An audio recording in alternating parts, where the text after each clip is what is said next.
Hey friends, welcome back to my channel. My name is Antoinette Chanel, and if you are brand new here, welcome. It's so nice to have you. I am an author, publisher, ghostwriter, professor, all of the things, and I'm really excited for today's episode because I am actually bringing you an interview with the very first author that I ever published in my small business, Feathered Press. Her name is Kimberly Buchwald, and her book, Home, Meditations on Living in the Present, is available on Amazon. I will have some links in the description below so that you can purchase and check out more about her. But I was very excited to get to sit down and ask some questions and sort of unpack the motivation that Kimberly had when she created her book, as well as some of the details of what it was like to work with an indie publisher like the one that I run, and also what she plans to do next. So please stay tuned, you won't want to miss this. She dropped some really great gems in her interview. So without further ado, let's get to it. All right, hi Kimberly. Hello, Antoinette. It is so nice to get to sit down and talk with you today. It's been a little while. We've both been busy. So, I've got your book Home right here. I have it over here too. Very nice.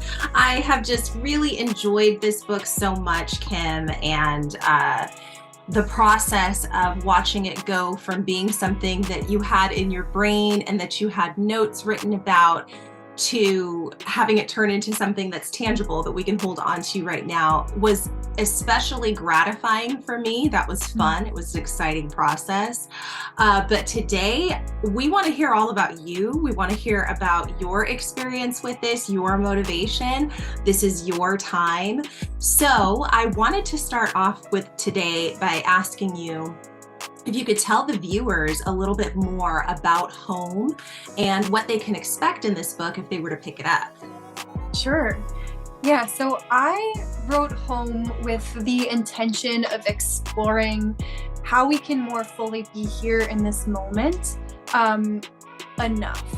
How we can be here in this moment with all of its discomforts and all of its challenges and still find the sense of joy and fullness with what life has to offer. So this book is written as a series of short meditations that you could read all at one time, or you could sit and kind of focus on one that resonates with you. I've heard people that have picked up the book, they kind of use my book in conjunction with a journaling practice to meditate on one of the particular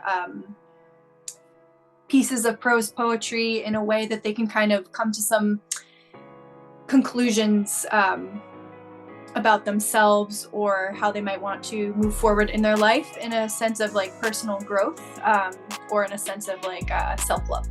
Mm-hmm.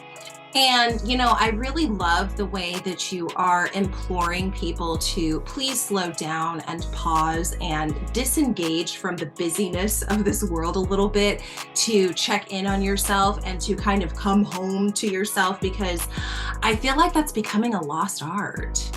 Yeah, in my own like journey of kind of self-understanding and self-love, it's been a lot about coming home to the moment, right? Because I think we kind of live our lives almost on autopilot and in this trance. And if you're not stopping to pause and see that there's more than the thoughts in your head, or there's more than this like kind of sticky feeling that's coming up in your body, you can kind of live your life in reaction to those things rather than in response to them. And I think when it comes to, you know, healing ourselves or just being kinder to ourselves and then also being kinder to other people, it starts with being able to recognize the ways in which we're acting on those autopilot tendencies instead of kind of acting in a way that feels true to us and authentic and is in line with our values and how we want to show up towards ourselves and towards the world we live in.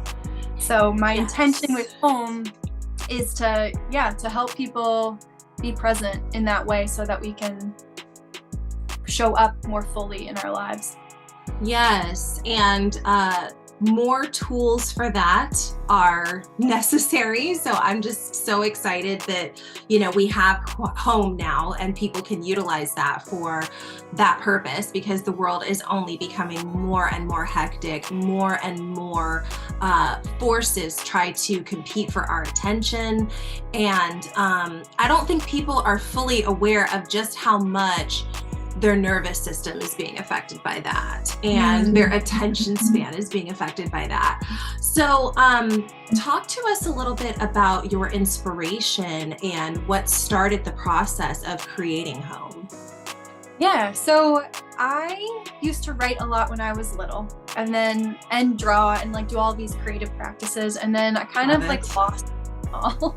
Like when I went to college, I was kind of trying to figure out who I was as a person. I had a lot of autopilot reactions, especially around relationships.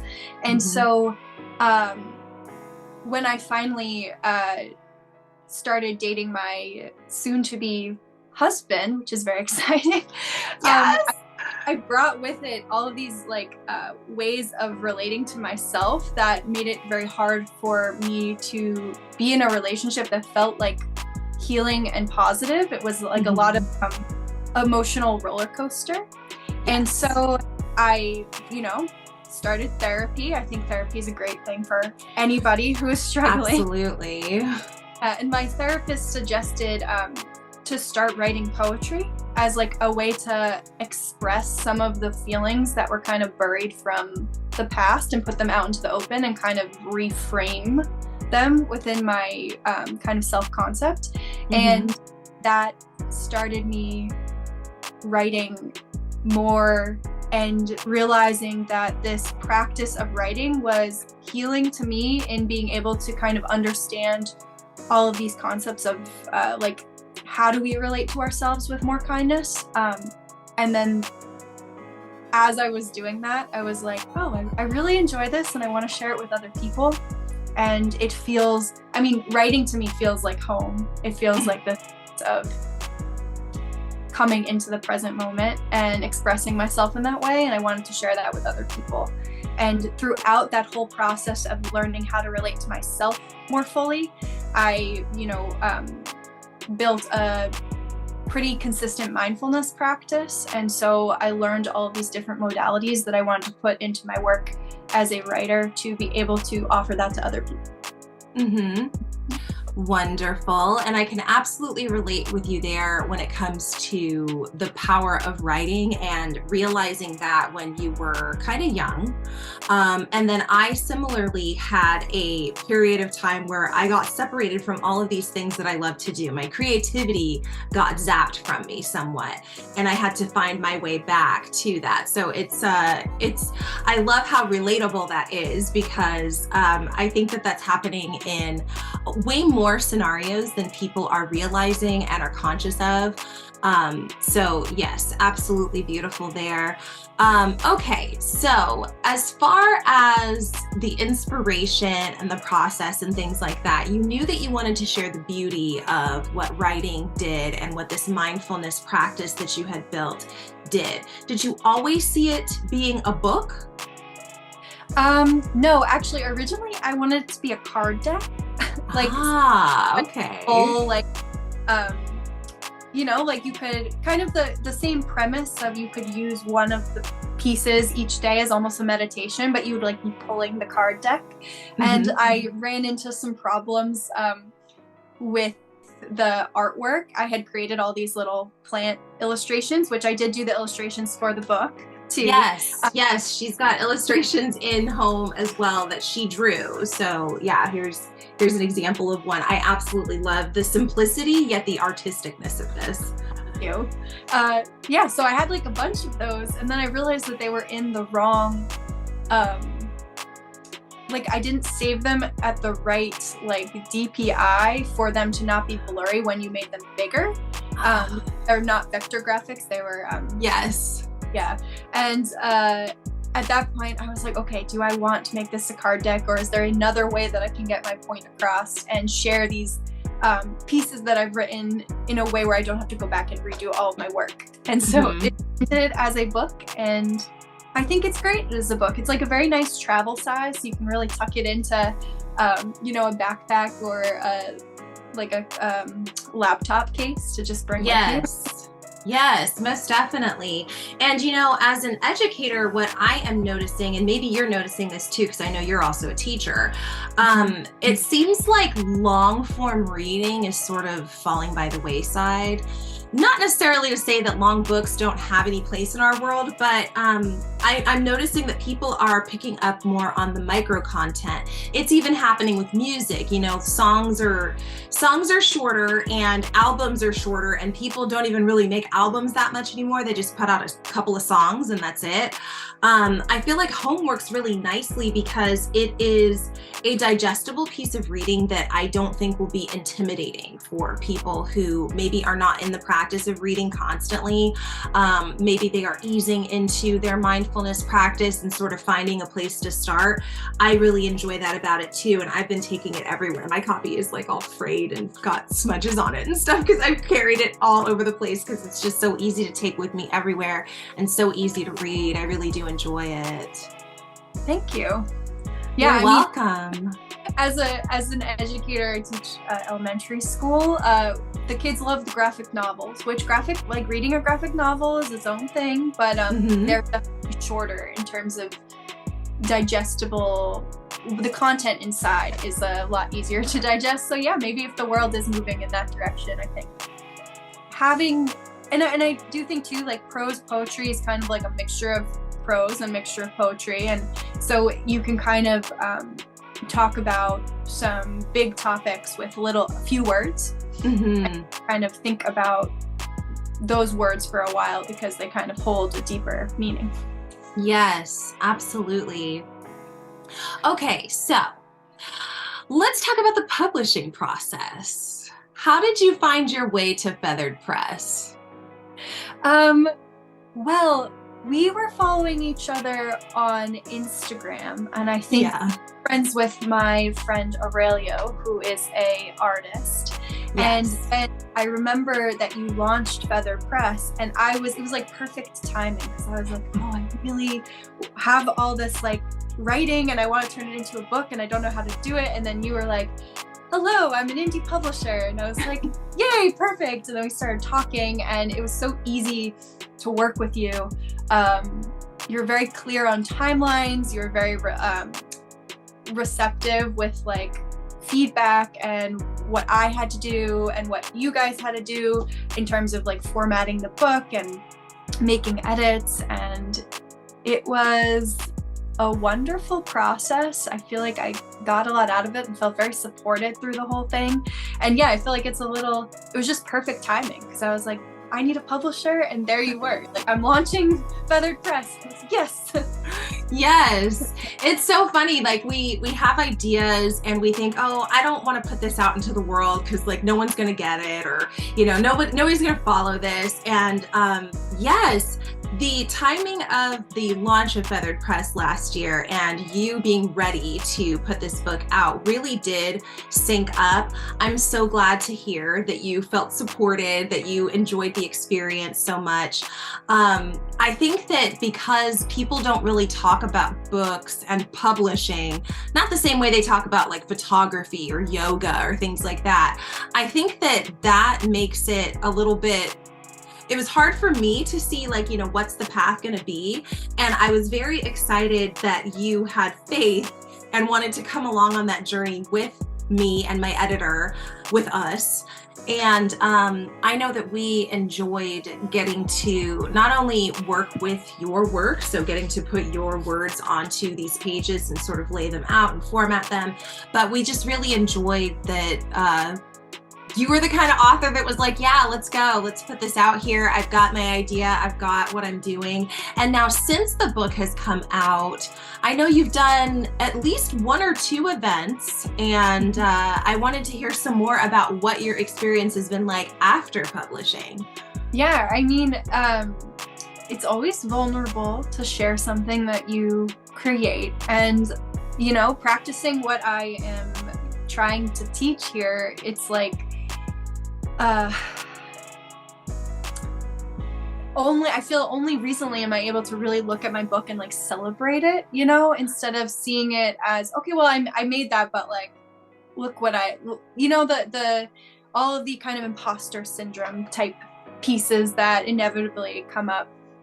But when I've been sharing my book with other people, the reception has been really wonderful. It's been, hey, this book is, I had one person tell me that my book was the thing that they needed. It was like their reflection of last year. It was that kind of like shining light for them that really helped support them, and that they were so grateful that I had written it. And that was like truly, like, that is exactly what I hope when somebody reads it, that it might resonate with them in a way that can impact how they show up in the world.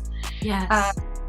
So I've been selling my book online. It's available on Amazon, and then Wonderful. I've been selling it right now mainly at like craft fairs. So I was doing some stickers and some prints, and so I was selling kind of this ecosystem of how do we be present, and people would like come over and they would pick it up. And usually books don't really sell very well at a craft fair, because people are like looking for, you know, artwork, but they would pick it up like, oh, this is what I want. And they'd be like, I love that it's called home. And it was nice to talk to people and see them face to face, like interacting with my work and being like, yes, I want this, and then away with it. It was really, really cool. Yes. Yeah. And I guess on that note, would you have any words of advice or words of any words of wisdom that you would want to impart to someone who's maybe thinking about writing a book and publishing, but doesn't know where to start or feels like it's not going to be worth it? Would you have anything to say for anyone in that camp? Yeah. Well, I definitely think it is worth it, right? Books, it takes time. Like any artwork, anything you're putting your heart into is going to take time. But if you can be very gentle with your consistency and like allow it to flow, but still have a level of structure where you can see progress, I think that's a really big part to actually completing the book. Because inevitably the motivation that you start with, there's like this middle piece where you're like, oh wow, this is a bigger undertaking than I originally anticipated. Yes. Longer than I thought.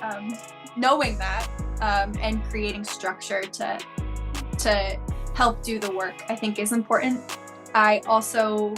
It was really nice when I got to the part where I was like, okay, I'm actually going to publish this, to have you guys be supportive. Like I had actually I think I looked online for like other self-publishers just like before you had launched Feather Press, and they all seemed kind of like they were just trying to like take my money and my time to just like get a book out. Like it didn't feel like this is like an important thing that I'm creating. So I think know the worth of what you're creating and find people that support that and see that, and that like it's not just, oh, another book to publish. It's like an actual valuable piece of art that you are creating, and have a publisher that sees that.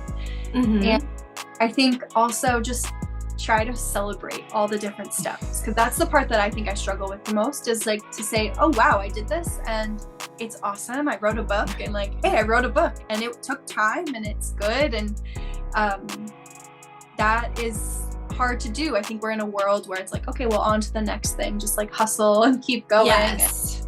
It needs to be better, it needs to be whatever, but pause and be like, wow, look what I did. This right. Yeah, because I mean, regardless of who you are, if you have a piece of art that you want to put out there into the world as a book of any format, it can be a children's book, it can be a cookbook, it can be, you know, something like this with affirmations and art in it. It's a big deal in your world, absolutely. And so that is something that we try to emphasize, or at least we try to convey with the people that we work with at Feathered Press, that, you know, this is not just another project that we're pushing through the productivity mill. This is something that means something to the author. And so let's make sure that we give this the best the best that we've got. Let's make the best suggestions, make sure we're fine-tooth combing all of the edits, make sure that layout looks really good, and make sure that we're aiming for what the author wants in terms of timeline. If you want to get your stuff out on a specific date, of course, we'll be honest with you and tell you if it's not reasonable and we can't do that. But with your book, I think we had a few months. So we started working together like around March, April, and then it was out by August, right? Yes. Yeah. And it's exactly what I wanted it to look like. Like what I had in my head is like what we created, and that's really awesome. That's great. I'm so glad that we were able to nail that, because you don't want to get it back and it's like, oh, this is not quite what I wanted, because then you're not going to want to share it. You're not going to feel proud of it, things like that. And I think too, to add to the point that you were talking about with searching out other publishers, which there are several other publishers out there that people can work with and do the indie publishing route.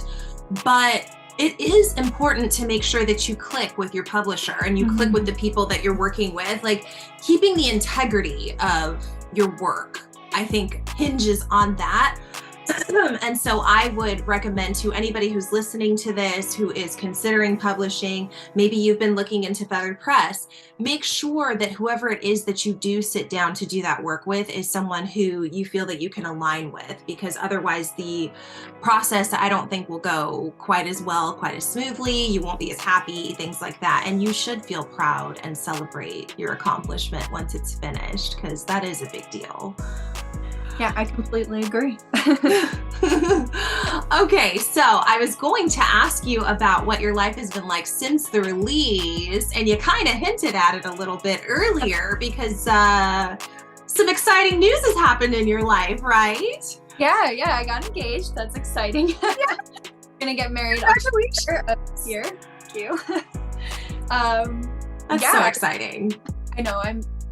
It's great. It's been awesome. Other than that, like, I've just been, I'm working on writing another book.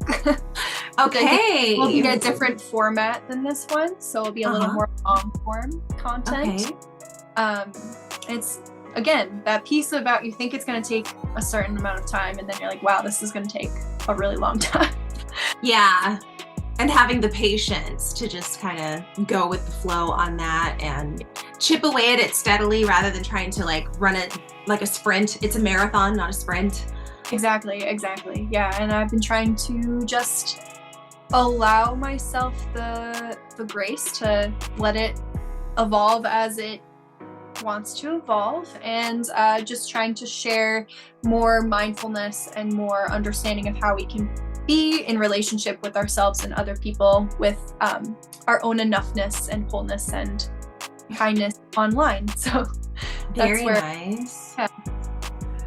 And for people who are watching who want to follow you and kind of keep up with your progress, and because I know that you share this same message of the mindfulness, the slowing down, coming back to yourself, and just being aware of what's happening around you, being more responsive rather than reactive.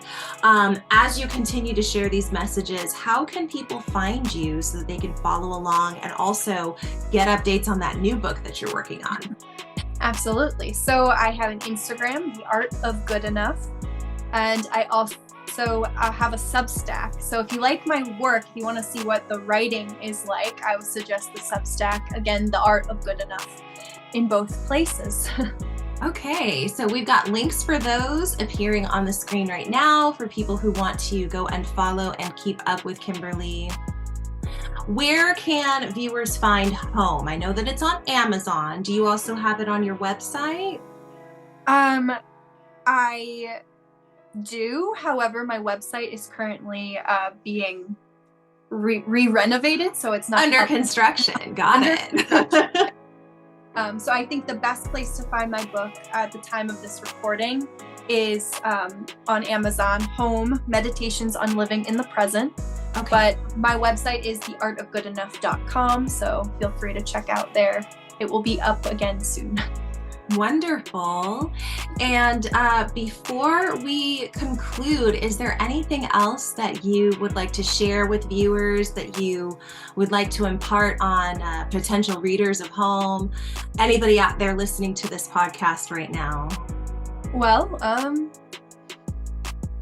I think maybe if we just pause and we all take a breath for a second, I think that that's kind of the whole entire point. Yeah. It's amazing how something so small can be so impactful, right? Absolutely. Yeah. So I don't know, do you want to, if we just sit for a second and we can breathe in together and then breathe out? Is that? Absolutely. Let's do it. All right. So just make yourself comfortable. And if you're listening right now, do the same. Find back up straight, feet maybe on the ground. You can float your eyes closed if you want. And we're just going to take a deep breath in, let it fill up your whole belly. Maybe pause at the top and let it all go.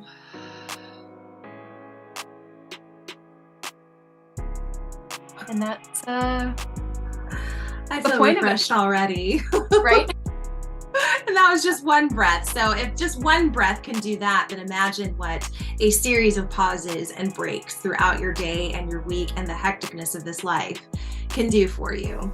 Oh my goodness, Siri just queued up on my computer. Go away, Siri. As we okay, I closed out of it. That's funny. But yeah, that was so refreshing and just a great little snippet of exactly what you are about and what viewers can expect to find in the book Home, Meditations on Living in the Present by Miss Kimberly Buchwald. Kim, thank you so much for joining me and for speaking about your book, your experience of working with Feathered Press. It's been so nice to get to catch up with you today. Thank you too, Infinite. This was really lovely. I am so happy with this. Yay! All right, well, you take care, and viewers, be sure to stay tuned for my next episode.